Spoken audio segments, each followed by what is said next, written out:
महाकुंभ क्या है? महाकुंभ मेला भारत का सबसे बड़ा और महत्वपूर्ण धार्मिक आयोजन है। ये हिंदू धर्म में 4 स्थानों हरिद्वार, प्रयागराज, इलाहाबाद, उज्जैन और नासिक में 12 वर्षों के अंतराल पर आयोजित होता है। महाकुंभ का आधार हिंदू धर्म के प्राचीन ग्रंथों और मान्यताओं में छिपा हुआ है। इसके पीछे समुद्र मंथन की कथा जुड़ी है, जिसमें अमृत कलश प्राप्त हुआ था। यह मान्यता है कि अमृत कलश से अमृत की कुछ बूंदें इन 4 स्थानों पर गिरी थीं और इसीलिए यहाँ कुंभ का आयोजन होता है। सही स्नान क्या होता है? महाकुंभ में सही स्नान का अर्थ है पवित्र नदी में आध्यात्मिक और धार्मिक रूप से स्नान करना। ऐसा माना जाता है कि इस स्नान से व्यक्ति के पाप धुल जाते हैं और मोक्ष की प्राप्ति होती है। स्नान के लिए शुभ मुहूर्त और ग्रह नक्षत्रों की स्थिति को ध्यान में रखा जाता है।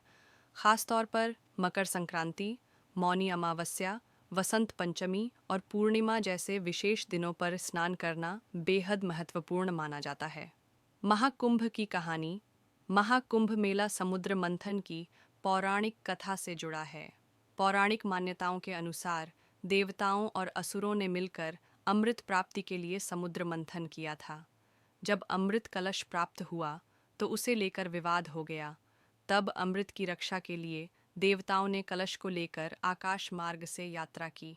इस दौरान अमृत की कुछ बूंदें हरिद्वार, प्रयागराज, उज्जैन और नासिक में गिरीं।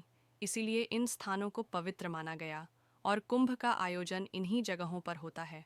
मेला और उसकी विशेषता।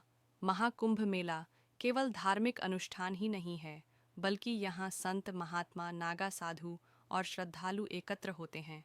इसके साथ ही यहाँ धार्मिक प्रवचन, भंडारे, योग और ध्यान के आयोजन होते हैं। यह न केवल अध्यात्म का केंद्र है, बल्कि समाज, संस्कृति और भारतीय परंपराओं का अनूठा संगम भी है। सही स्नान के लिए नियम। 1. स्नान करने से पहले मानसिक और शारीरिक शुद्धता का ध्यान रखें। 2.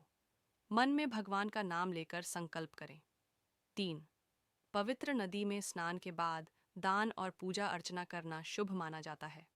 महाकुंभ मेले का हर व्यक्ति के जीवन पर गहरा प्रभाव पड़ता है और इसे मानवता का सबसे बड़ा संगम भी कहा जाता है।